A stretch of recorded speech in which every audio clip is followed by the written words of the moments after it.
Hello and welcome back, my dear students, once again to your YouTube channel. In today's video, we shall be discussing a poem from your ISC syllabus.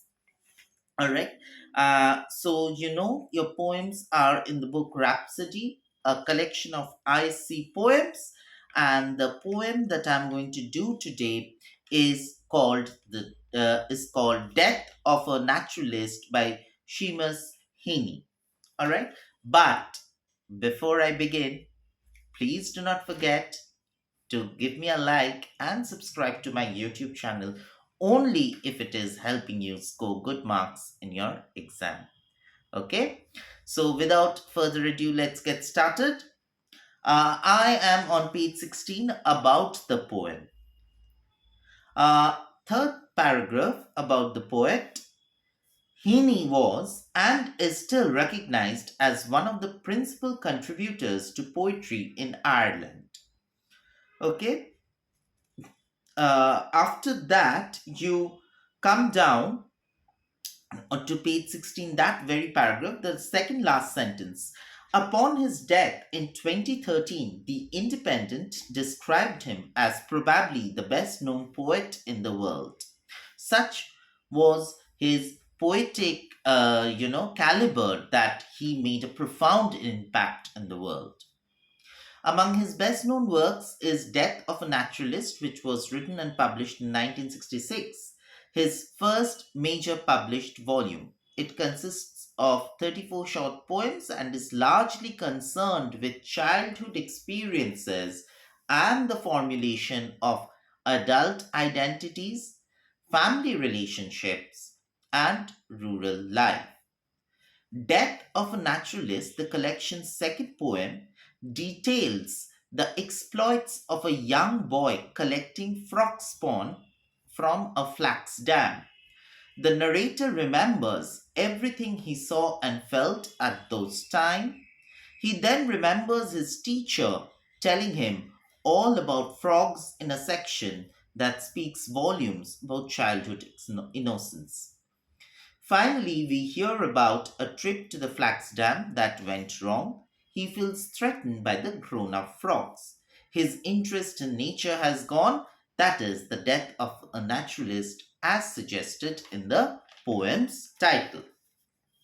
Alright, so let's come to the poem now. Death of a Naturalist. Now, who is a naturalist?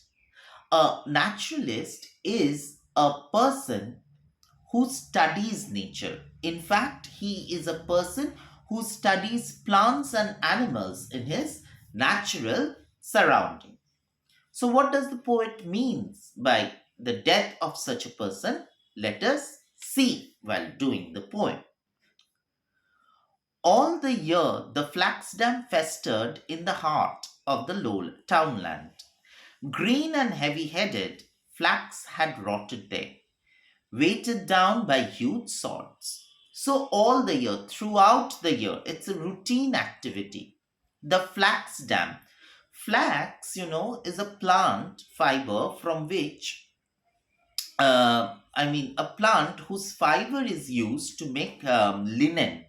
Okay, and flax dam is a swampy, marshy area, rather a pool kind of an area where these flax plants grow in abundance, and they are made to grow in abundance so that they could be used to make such clothes. All the year, the flaxden festered in the heart of the townland. Townland is the colloquial term for a farm or a field. Okay, colloquial term of Ireland for a farm or a field. Green and heavy headed, flax had rotted there. Flax needs to be kept in the water and then dried in the sun. Then the process of rating is done. Retting. And when for a flax rate gets rated, the thin fibers come out of it, which is used to make linen. So the speaker, probably the poet himself, is talking about his childhood experience when he would visit such farms where flax would grow all the year round. Mm, All the year, the flax dam festered in the heart of the townland, green and heavy headed. Heavy headed is your alliteration. Flax had rotted there. So, throughout the year, throughout the day, flax rots there. Weighted down by huge sods. Sods are clumps of soil, lumps of soil. Daily, it sweltered in the punishing sun.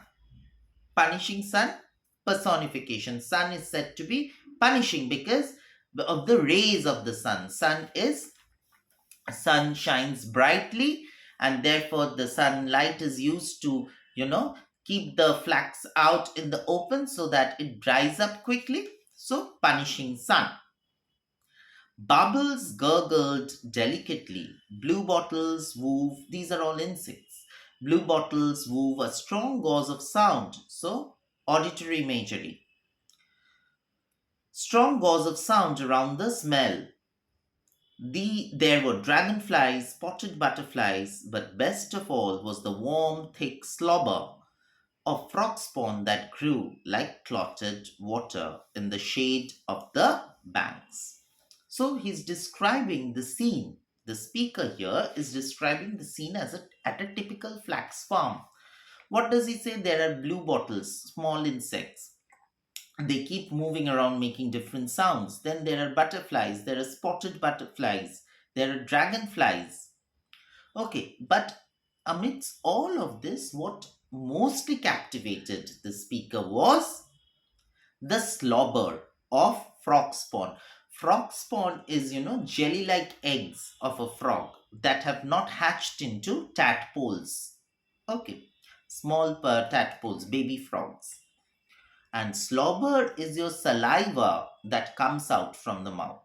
So, despite all the things that are there in the flax farm, the speaker is keenly and intently interested in the slobber of the frog spawn. And they grew like clotted water, accumulated water. The figure of speech here is used here is a simile because frog spawn is being compared to clotted water. And where did they grow? They grew in the shade of the banks. So you see the speaker's fascination for the blue bottles, the spotted butterflies, the dragonflies, the saliva, the slobber of frog spawn, all this intently or extremely, in a very graphic manner, brings out the speaker's fascination towards these aspects of nature.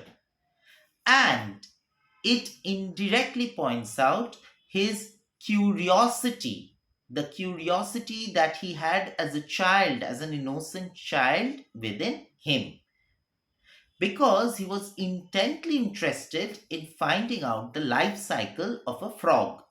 That is what his teacher has taught him in class. Okay, we will soon see. The teacher had taught him the life cycle of a frog, and he was so innocent that he wanted to see it for himself. And therefore, he would visit the flax farms every day to collect those jelly like things, those frog eggs. Here, every spring, I would fill jam potfuls of the jellied specks to range on window sills at home, on shelves at school, and wait and watch until the fattening dots burst into nimble swimming tadpoles. So, what would the speaker do? What would the poet do? This poem is very, very extremely autobiographical. So, we can here use the term speaker and the poet interchangeably. All right. So, what does he say? He says every spring, in the season of spring, he would come and fill the jam potfuls. That is the jam bottles, big jam bottles, he would fill with what? Of the jellied specks, with all the small eggs of the frogs. And then he would take them away. Okay, he would take them away and place those huge jam bottles where? On shelves at school or on the seals of window at home. and he would keep staring at them and watch them whether the frogs were coming out of the eggs or not. Miss Walls, this is the teacher, Miss Walls would tell us how the daddy frog was called a bullfrog and how he croaked and how the mammy frog laid hundreds of little eggs, and this was frog sport. So the teacher would explain in class that the male frogs would be called bullfrogs, the female frog would lay hundreds of eggs, and that is how things would be taught in class. And he was so engrossed by Miss Wall's teaching that he went to the flax farm to collect the eggs every spring. You could tell the weather by frogs too, for they were yellow in the sun and brown in rain. What kind of weather was there could easily be gauged by seeing the frogs. Why? Because yellow frogs were staying in the sun while the brown ones would stay in rain. Then one hot day, when fields were rank with cow dung in the grass, the angry frogs invaded the flax dam. So you see, then one day there is a sudden shift, a radical shift in tone, diction, imagery, sound, and everything. This is known as a volta, VOLTA. A volta in a poem occurs when there is a radical shift in imagery, in diction, in your sound, place, everything. So that is why the speaker says, then one hot day. What was the regular ritual? Regular ritual were that the flax dam would be fested with jelly like substances, those frog eggs. But then one day, what happened is when the fields were rank with cow dung in the grass, when the fields were filled with cow dung, the angry frogs, those frogs whom he had taken away, they have become angry. Why? Because they were plucked out from their own original places and kept somewhere else. Okay. So the idea of rootlessness, the very thing that these frogs were taken up out from their roots, they were uprooted from their natural habitat, has made them extremely angry. This is again a case of personification. Angry frogs is your personification. Now, this idea of rootlessness or uprooting one from its original native place can become a very important theme of the poem. But you see here, my dear students, when the poet or rather the speaker was bringing those the eggs from there, from the flax field, he did not have all these things in his mind because he was just a child and he was an innocent child. He has not been corrupted by the forces of experiences back then. So out of innocence he had done whatever he's done. But now the frogs have turned up against him because years of oppression have forced these people to turn against him. So the frogs in the poem could be read as a metaphor for all the oppressed people, all the homeless, all the destitutes of society who have been exploited by important men holding chairs of responsibility. And it is these people's rebellion, it is this people's revolution which brings out about a change in society. Similarly, here also we see the frogs becoming angry and going against the speaker. And what did they do? I ducked through hedges to a coarse croaking. So now he is scared. Coarse croaking is again an alliteration. Now the speaker is, or rather the poet is scared of the croaking of the frogs because they are now coming to attack him. that I had not heard, and he admits that all these years he have never heard such croaking in his life. The air was thick with a bass chorus. Right down the dam, gross-bellied frogs were cocked on swords. Their loose necks pulsed like sails, and the frogs' necks seemed like those of sails of ships. Again, this is a simile. Some hopped the slap and plop. Again, describing the frog, auditory as well as visual imagery. Some were slopping, some were slapping, some were plopping with obscene threats, and it seemed rather obscene now. Just look at the transition. Previously, the speaker used to find extreme happiness amidst all of this. He used to be fascinated by all of it, but now he finds them obscene. Some sat poised like mud grenades, balls of, mud. Their blunt heads farting, releasing gas from their body. I sickened, turned, and ran, and he was so, you know, dismayed, worried, scared by the frog's rebellion that he started running back. The great slime kings, and he tells them, calls them the great slime kings. That this is an exaggeration or an hyperbole. The frogs are referred to as the great slime kings. Why? Slime because they live in slimy areas, and kings because they are huge, they are holding power now because they have revolted against him. Were gathered there for vengeance, for revenge, for uprooting them, for taking away their, eggs, for making them homeless, for making them destitute. And I knew that if I dipped my hand, the spawn would clutch it. And he was under the realization that if he is dipping his hand in the water, then the frogs would definitely catch hold of him. And the poem ends there. So, through the poem, two very important things we get to see: the transition of the speaker and or the poet from innocence to that of experience, and most importantly, the second thing, the frogs who are the metaphors of all the destitutes in the society, all the helpless of the society, they rising in rebellion against men holding chairs of responsibility and going up against the speaker or the narrator. All right. So the speaker, has grown up.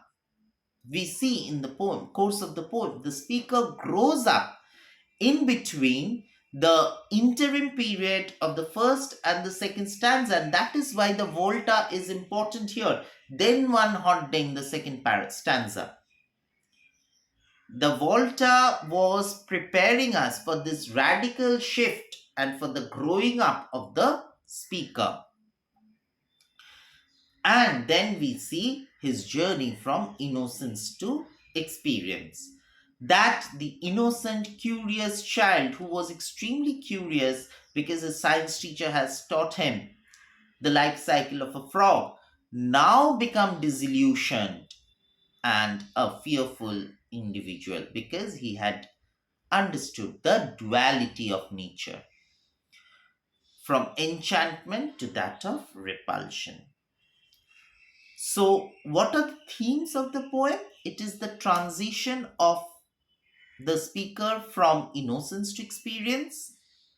It is the realization of the duality of nature, that nature can be both beautiful as well as ugly, because he used to previously be fascinated by all these things in nature.